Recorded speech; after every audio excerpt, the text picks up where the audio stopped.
Mwiriwe neza, uno munsi twabazaniye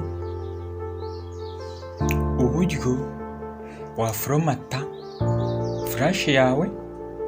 Urayibona nk'iyi, uramutse ufite flash ifite ikibazo cyo guforomatwa cyangwa hariho amavirusi cyangwa idakora neza,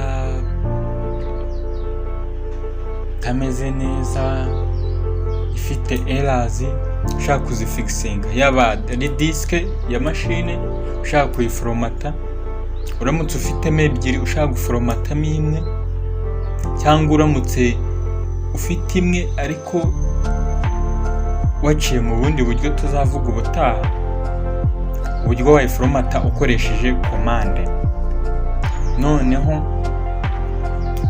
icyo twagufasha, uraninga window key plus R, ukandikamo disk part, warangiza ugakanda enter, ugahita ukomeza, ubundi cmd igafunguka muri disk part.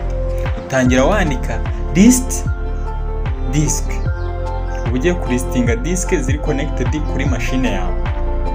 Warangiza ugaselectinga disk ushaka guforomata. Iyo nshaka guforomata disk 1, disk ya mbere ni ya machine iriho na window, disk ya mbere kuri disk 0, disk 1 ni flash ngiye guforomata.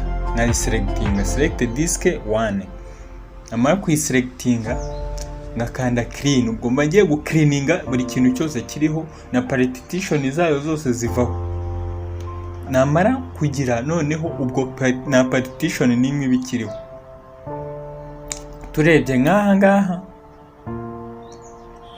dufite ya flash yacu disk 1 ya giga 8 ifite 7 ari iyi ngiyi. Urabona ko itakigaragara, means na partition nimwe, buriya ni wayifungura ngo bikunde.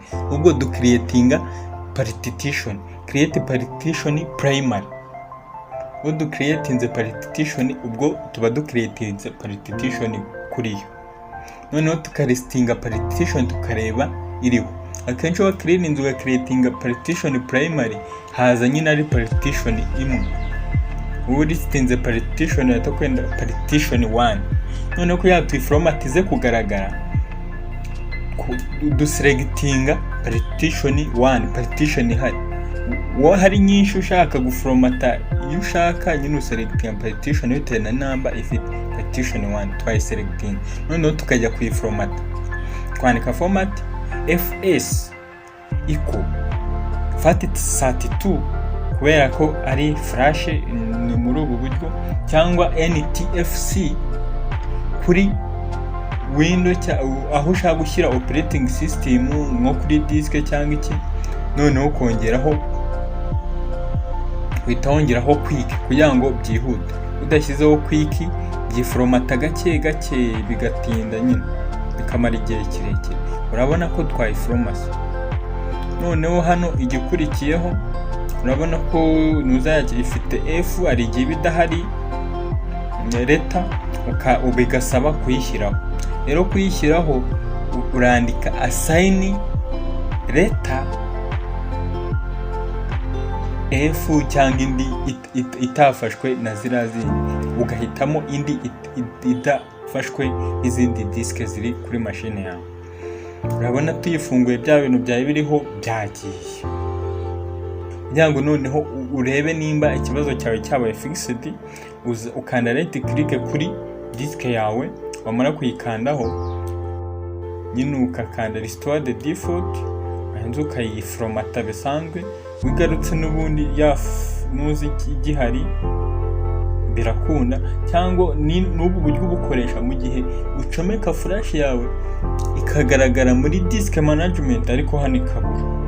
We nayo wabukoresha, cyangwa ugahera hahandi havuga uselectinga disk, warangiza ugassign deleta, ukayiha leta mu gihe imeze neza ariko utari kuyibona hano kuri file manager. Murakoze rero kuba mudukurikiranye. Hari n'ikindi kibazo ikunze kugira, ugasanga ntiwasiba ibintu biriho. Icyo gihe hari ubundi buryo dukoresha mu gihe iri read only.